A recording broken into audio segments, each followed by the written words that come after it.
வணக்கம். நான் உங்கள் அன்பான சயின்டிபிக் வேதிக் அஸ்ட்ராலஜர் அஸ்ட்ரோவண்டி பேசுகிறேன். நல்லது நினைப்போம், நல்லதே நடக்கும். ரிஷப ராசிக்காரருக்கு 2025, 26, 27 அந்த அடுத்த வருடம் 2025 நடக்கக்கூடிய சனி பயிற்சி, ராகு கேது பயிற்சி, குரு பயிற்சி எத்தகைய ஒரு தாக்கத்தை ரிஷப ராசிக்காரருக்கு கொடுக்க போகிறது என்பதை நம்ம பார்க்க போறோம். அதுக்கு முன்னாடி நம்மளோட சேனல் ஃபர்ஸ்ட் டைம் வரவங்க மறக்காம சப்ஸ்கிரைப் பண்ணுங்க. உங்களுக்கு பிடிச்ச வீடியோஸை ஃப்ரெண்ட்ஸ் அண்ட் ரிலேட்டிவ்ஸ் ஷேர் பண்ணுங்க, லைக் கொடுத்து எங்களுக்கு உத்வேகப்படுத்துங்க. இப்ப பாத்தீங்கன்னா ரிஷபராசிக்காரர்களுக்கு ஒரு அருமையான ஒரு மாற்றங்கள் நிறைந்த ஒரு ஆண்டாக 2025 வருகிறது. காரணம் பாத்தீங்கன்னா ராகு 12ஆம் இடத்தில் 11ஆம் இடத்தில் இருக்கக்கூடிய ராகு 10ஆம் இடத்துக்கு மாறுகிறார். சனி 11ஆம் இடத்துக்கு வருகிறார். இது வரைக்கும் 10ஆம் இடத்திலிருந்து வேலை நிமித்தமாக அதிக முயற்சியும் அதிக உழைப்பும் கொடுத்துட்டு இருந்த ரிஷபராசிக்காரர்களே 11ஆம் இடம் என்று சொல்லப்படுகிற லாபஸ்தானத்துக்கும் ஒரு கோல்டன் டைம், கோல்டனான ஒரு ஏரியாவுக்கு வருகிறார் சனி. ஸோ இதை நீங்க இது வரைக்கும் 2.5 வருடத்துக்கு உழைத்த ஒரு உழைப்புக்கு நல்ல ஒரு அறுவடை செய்யக்கூடிய ஒரு காலகட்டம் 2025 மார்ச் ஏப்ரலுக்கு அப்புறம் நடக்கக்கூடிய சனி பயிற்சி ரிஷபராசிக்காரர்களாக உங்களுக்கு கண்டிப்பாக கொடுக்கிறார். அடுத்த 2.5 வருஷம் பாத்தீங்கன்னா சனி 11ஆம் இடத்துக்கு ஒரு பெரிய சப்போர்ட், ஒரு பயங்கரமான ஒரு சாதகமான ஒரு ஸ்டேட்டஸ் உங்களுக்கு கொடுக்க போகிறார். எந்த விஷயம் வந்தாலும் சமாளிக்கக்கூடிய அமைப்பும், பெரிய பிரச்சனைகள் தலை தூக்காத அளவுக்கு ஒரு ஓய்வான ஒரு ஸ்டேபிளான ஒரு வாழ்க்கையை கொடுக்கக்கூடிய அமைப்பு தான் 11ஆம் இடத்துல இருக்கக்கூடிய சனி. அது குருவோட வீட்டுக்கே வர்றது பாத்தீங்கன்னா கேட்கவே வேண்டாம், அருமையான ஒரு அமைப்பு. ஸோ ரிஷபராசிக்காரர்களாம் இதுவரைக்கும் செய்த உழைப்புக்கு, அது வேலையில் இருக்கிறவங்களா இருந்தாலும் சரி, தொழில் அதிபர்களா இருந்தாலும் சரி, முதலீட்டாளர்களா இருந்தாலும் சரி, வெளிநாடு வெளிமாநிலம் போய் அங்க ஜெயிக்கணும்னு நினைக்கக்கூடிய நபர்களா இருந்தாலும் சரி, மாணவர்களா இருந்தாலும் சரி, எல்லாத்துக்குமே ஓரளவுக்கு நல்ல ஒரு அமைப்பு கொடுக்கக்கூடிய அந்த 11ஆம் வீட்டு சனி அடுத்த 2.5 வருடங்கள் 2025, 26, 27க்கு கொடுக்க போகிற அமைப்பு இருக்கு. ராகு பாத்தீங்கன்னா 10ஆம் இடத்துக்கு இடல் பெயர்றது தொழில் வேலை விஷயத்துல அதிகமான ஒரு இருந்தா ஒரு இன்னுமே கண்டினியூ ஆகக்கூடிய விஷயங்கள் உண்டு. சனி 10ல இருந்து 11க்கு விலகினாலும் 11ல இருக்கக்கூடிய ராகு 10க்கு வந்துட்டார். பட் சனியில 10ல இருக்கக்கூடிய அமைப்பு வேற, ராகு 10ல இருக்கக்கூடிய அமைப்பு வேற. சனி எப்பவுமே இருக்கக்கூடிய வீட்டை அதிக ஆக்டிவிட்டி கொடுப்பார்.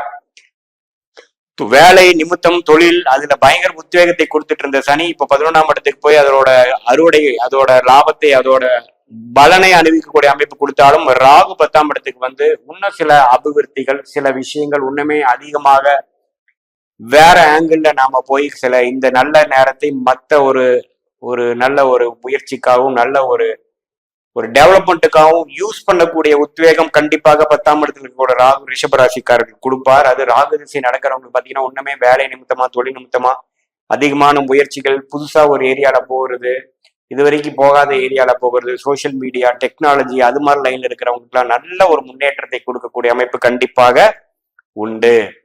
அதே சமயத்துல கேது பாத்தீங்கன்னா 5ஆம் இடத்துல கேது இருந்து குரு பார்வை பெற்றிருந்த கேது குழந்தைகள் நிமித்தமா மற்றவங்க நிமித்தமா சுப செலவுகள்லாம் கொடுத்துட்டு இருந்த கேது பாத்தீங்கன்னா அப்ப 4ஆம் இடத்துக்கு வேலை, வீடு, இடம், அம்மா, தாயார், அது மாதிரி விஷயத்துல அதிக ஆக்டிவிட்டி கொடுக்க போறார், அதிகமான ஒரு ஃபோக்கஸ் கொடுக்க போகிறார். வீடு சம்பந்தப்பட்ட விஷயங்கள், இடம் சம்பந்தப்பட்ட விஷயங்கள், வண்டி வாகனம், அதாவது 4ஆம் பாவம் சம்பந்தப்பட்ட எல்லா விஷயங்கள்லயும் பாத்தீங்கன்னா அதிகமான ஒரு டெவலப்மெண்ட். அதாவது ஒரு வண்டியை கொடுத்து இன்னொரு வண்டி வாங்குறது, பழசை சரி பண்றது, வீட்டை பெருசுப்படுத்துறது, ஒரு இடத்தை கொடுத்து இன்னொரு இடம் வாங்குறது, அது மாதிரி பல விஷயங்கள் செய்யக்கூடிய அமைப்பு இருக்கு. தாயாரின் உடல் நலமும் கொஞ்சம் கேர்ஃபுல்லா இருக்கக்கூடிய அமைப்பு ரிஷபராசிக்காரர்களுக்கு உண்டு. அதே சமயத்துல குரு ராசியில இருக்கக்கூடிய குரு 2ஆம் இடத்துக்கு போறது பாத்தீங்கன்னா அந்த ஏன் சனி 11ஆம் இடத்துல இருந்து ஒரு நல்ல பலனை கொடுக்கறதுக்கு ஒரு டபுள் கன்ஃபர்மேஷன். குரு 2ஆம் இடத்துல இருந்து அதிகமான கேஷ் ஃப்ளோ, கடன் அடைவதனால் அதிகமான பணம் தங்குவது, நமக்கு வருமானம் அதிகமா வருவது, மறைமுக வருமானம், ஸ்டாக் மார்க்கெட் வருமானம், இடம் வீடு வித்ததுல ஒரு காசு, அது மாதிரி பல விஷயத்துல நல்ல ஒரு நிதி புழக்காட்டம் வரக்கூடிய அருமையான அமைப்பு குரு 2ஆம் இடத்துக்கு வரக்கூடிய அமைப்பு இருக்கு. ஸோ சனி மார்ச் மாதம் மாறுவதும், ராகு ஏப்ரல் மாதம் மாறுவதும், குருவும் அதே மாதம் கடைசி மாறுவதும் பாத்தீங்கன்னா அடுத்த வருஷம் ஏப்ரல் மாதம் டைம்ல பாத்தீங்கன்னா பல விஷயங்கள் டக்குன்னு அடுத்தபடியாக மாறக்கூடிய அமைப்புகள் ரிஷபராசிக்காரங்க நல்லாவே ஃபீல் பண்ண போறாங்க. கடந்த 2.5 வருடமாக இருந்த உழைப்பு, முயற்சி, அலைச்சல், எத்தனையோ சாக்ரிஃபைஸ், இது எல்லாத்துக்கும் ஒரு நல்ல ஒரு நிவர்த்தி கொடுக்கக்கூடிய, ஒரு பலனை கொடுக்கக்கூடிய ஒரு பொற்காலம் என்றுதான் சொல்ல வேண்டும் ரிஷபராசிக்காரர்களுக்கு. ஸோ 12 ராசியிலேயே அதிகமான ஒரு பலனை அடையக்கூடிய ஒரு ராசியாக ரிஷபராசிக்காரர் கட்டாயம் வருகிறார்கள். சனி 11ஆம் இடத்துக்கு வந்தனாலையும் குரு 2ஆம் இடத்துக்கு போவதனாலையும் இது வந்து பரிபூர்ணமாக ஒரு அருமையான டைம் வருது. இந்த டைம்ல முயற்சி எடுப்பது எல்லாமே திருவினையாக்கக்கூடிய அமைப்பு இருக்கு. ஓரளவுக்கு சுமாரான தசாபுக்திகள் நடக்கும் பட்சத்தில் நீங்க பயப்பட வேண்டியதில்லை, எல்லாமே ஓரளவுக்கு நல்லா இருக்கும். ஸோ இது மாதிரி ஸ்டாக் மார்க்கெட்ல போறது, வெளிநாடு போயிட்டு வர்றது, புதுசா ஒரு இன்வெஸ்ட்மெண்ட் பண்றது, ஒரு கூட்டு முயற்சி செய்வது, இது எல்லாத்துக்கும் உகந்த ஒரு அருமையான காலமாக இருக்கிறது. உங்களுடைய ஜென்ம ஜாதகத்தில் என்ன லக்னத்துல பிறந்திருக்கீங்க, இப்ப என்ன தசாபுக்திகள் போகுதுங்கிறதுலாம் உண்மையே ஒப்பிட்டு பார்க்கும் பொழுது இப்ப இருக்கக்கூடிய கோச்சாரமும் இப்ப நடக்கக்கூடிய தசாபுக்திகளும் எப்படி இருக்கிறத வச்சு மேட்ச் பண்ணி பார்க்கும் பொழுது உண்மையே துல்லியமான பலன்கள் நம்ம எடுக்கலாம். ஃபார் எக்ஸாம்பிள் ராகு திசை நடந்ததுன்னா 10ஆம் வீடுங்கிற தொழில்ஸ்தான விஷயத்துல நிறைய ஒரு ஆக்டிவிட்டி நடக்குது என்றும், சனி திசையா இருந்ததுன்னா அது நல்ல லாபத்தை கொடுக்கக்கூடிய அமைப்பா இருந்தும், குரு திசையா இருந்ததுன்னா 2 8ஆம் இடம் சம்பந்தப்பட்ட குருவா இருக்கிறதுனால கொஞ்சம் முதலீடுகள், கூட்டு முயற்சி, வெளிநாடு விஷயங்கள், அது மாதிரி விஷயங்கள்லாம் வரக்கூடிய அளவுக்கு நம்ம வந்து அது துல்லியமா பார்த்து நம்ம சொல்ல முடியும்.